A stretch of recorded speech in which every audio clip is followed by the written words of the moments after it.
They got playmakers. They got players, and they got a heck of an all-line that's pretty nasty. They have a mentality about the way they do it. It's physical. There's nothing easy about what they do. And so last week, San Francisco hosts Green Bay, trailed 21-14 entering that fourth quarter, but rallied behind Brock Purdy, who had one of the better drives, if not the best drive of his young career. On defense, guys, I don't know if the guys inside the stadium can hear me again. If so, let's go to Seth for this. Stopping the 49ers on one side of the ball or the other, what's going to be the bigger challenge today for Detroit?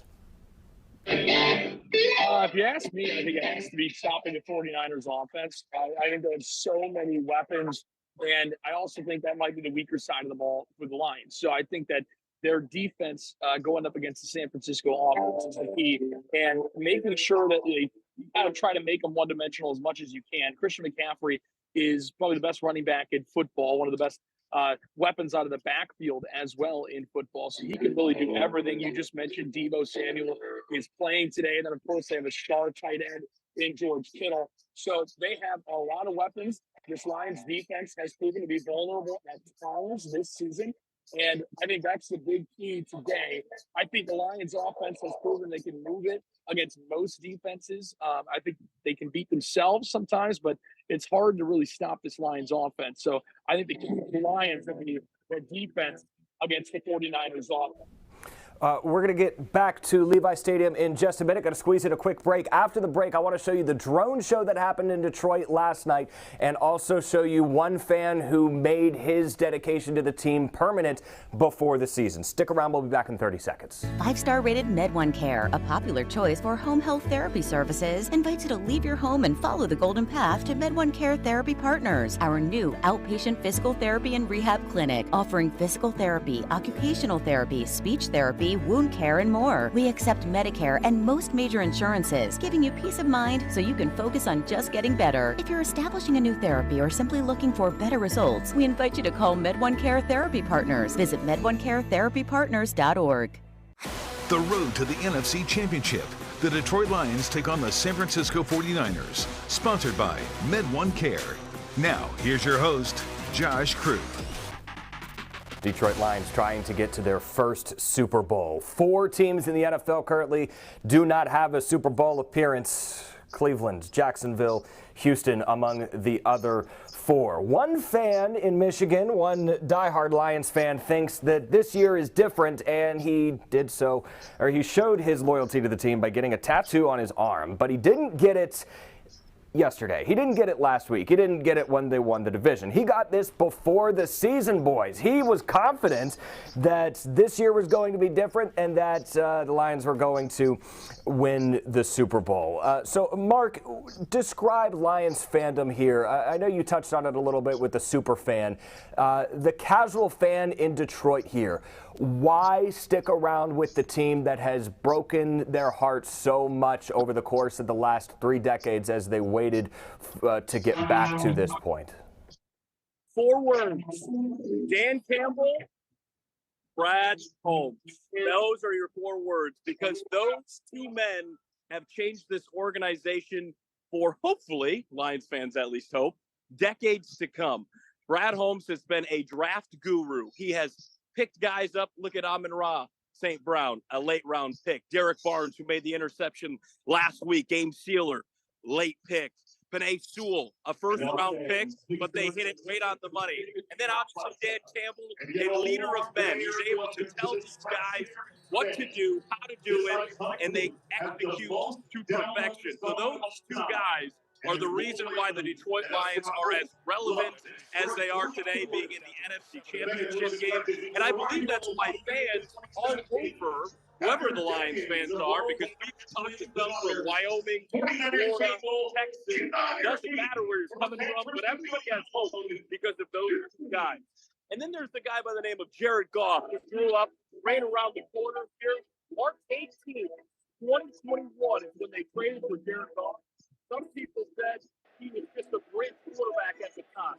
They made it very clear that he was not, and he had proven that from far. There were reports circling before that we got in the stadium saying that the Lions were going to obviously enter negotiation talks we're extending him in the offseason. That becomes quite apparent and obvious what he's done this season. But Brad Holmes, Dan Campbell, that is why people should be excited for the Detroit. And you're talking about the draft and how good of a job that the Lions have done in the draft. A Michigan man is leading this team on defense, and I want to go back outside to Kevin for this question. So Kevin, let's talk about Aiden Hutchinson a little bit, because that guy's a dog. This guy is a baller, and he is just straight up Michigan. Look at this video, because this kid was in the stands when the Lions were not the brand new Lions that we know of late. This was last week after Detroit took down Tampa and advanced to the NFC Championship. What do you think's going through this Michigan kid's mind as he's on the field here? You know, Josh, I'll share with you in the locker room after the win over Tampa Bay last week. Hutch wasn't doing a lot of celebrating. It was pretty stoic and obviously kind of taking in, like you see there, what he did on the field and what he brought to Detroit in those 2 games at home. But there was a sense that he wanted to keep it rolling. And all those guys obviously felt like that, but there wasn't a whole lot of celebrating for Aiden Hutchinson because he wants this to keep rolling. And now they have an opportunity to do it. Obviously, a very big challenge ahead of them in San Francisco today. But yeah, you're right. He's Michigan through and through, grew up in Plymouth, went to high school in Dearborn, played college football in Ann Arbor, and now he plays professional football in Detroit. So his whole life is there, and he's one of the symbols of this Lions team that has brought them back to relevance. And Hutchinson was also a part of Michigan's resurgence and beating Ohio State for the first time in many years in 2021 and going to the college football playoff before he went on to play professionally. And thinking about it, the Lions are full of a bunch of guys who have been a part of turnarounds like that in the past. Look at where Jared Goff was with the Rams his rookie season. He didn't win a game as their starting quarterback, and before he left there and was traded to Detroit, he had them in the Super Bowl. So he's another example of a guy that just are built for turning places around, and Aiden Hutchinson will, maybe see what he can do out there on the field today. He has been their most impactful player on the defensive line all season long. Certainly in the playoffs, it's the same case. So maybe he makes Brock Purdy's life a little bit more difficult today. Of course, the Niners offensive line will have something to say about that. And the fans here, guys, are treating every win as they should, like it's the Super Bowl. And I think that's something interesting that you put out, that Hutch wasn't really celebrating. You didn't really see a lot of the guys going crazy because they know there's more work to be done. This was last night in Detroit, a drone show in downtown showing all grit, NFC North champions. There's a beat the 49ers thing too. These drone shows are really cool, by the way, if you've ever seen one. Folks. But fans are treating every win like it's the Super Bowl, and they absolutely should, and they deserve to.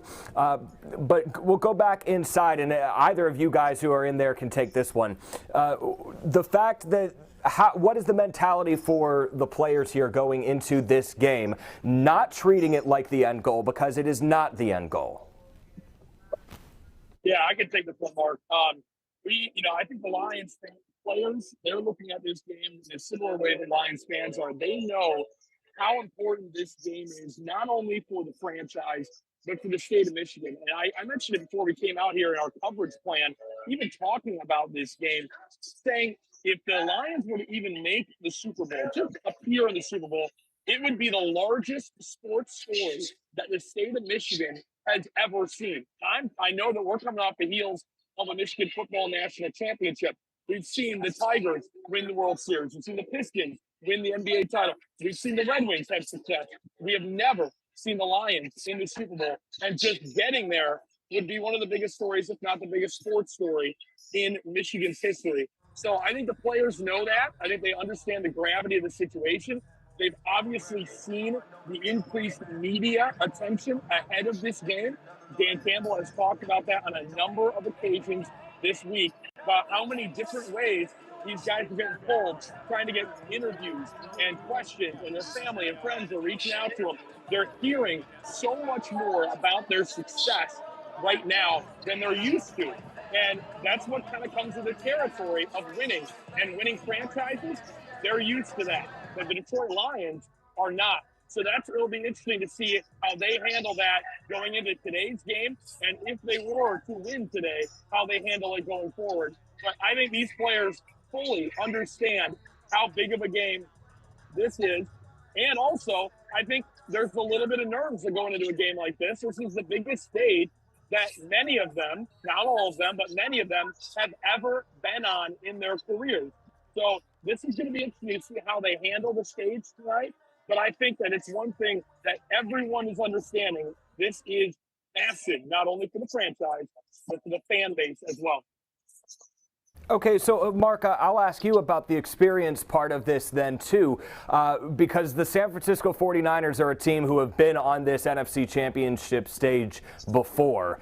Within the last few years, it's been a few decades since we've seen the Lions on this stage. There are guys on the team who have playoff experience, who have NFC Championship experience, but what do you expect to see early on in the game? What are you going to be watching for to see if those nerves or if that experience is going to play a factor? Yeah, especially January of 1992 was the last time the Lions were in an NFC Championship game. And like you said, 49ers, it's not a same old for them, but it almost helps the Lions not knowing what to expect, right? They're kind of coming out good. They have nothing in this game. They're the underdogs. We're on the road against them, but America loves them. So it's kind of fun because they are playing with that underdog mentality, which obviously, if you know Dan Campbell at all, he's going to play up the fact that they're massive underdogs in the NFC Championship game and really try to fire his team up in this one. But what I'm kind of expecting early on is to ask them, it really kind of depends on what kind of lead Ben Goff and the other coordinators want to do. Because you want to take a shot to see what that defense is doing. Maybe send Jameson Williams on a no route, or you allow David Montgomery, Jameer Gibbs, and really try to establish that game, for the Lions. But it was really interesting early on this kind of twist that the Lions take both offensively and defensively. I think Aaron Glenn did a great job because they left great time to flip. They got to Baker Mayfield on opportunities. I think that could play a big factor in this game as well. Also, I have to note, there's a band, obviously, that you could probably hear behind me right now, and they were just playing Don't Stop Believing, but instead of saying Born and Raised in South Detroit, it said Born and Raised in San Francisco. Things like sound effects. I wasn't a big fan of that one, John. Yeah, I know some people who are going to take that one personally. Seth, actually, Kevin, I want to round it out with you here and talk about Jared Goff one more time. Because This is a guy who just Detroit all of a sudden loves. And the love has been building over the course of the last few years, but you get your team to an NFC Championship and you're going to have scenes like this.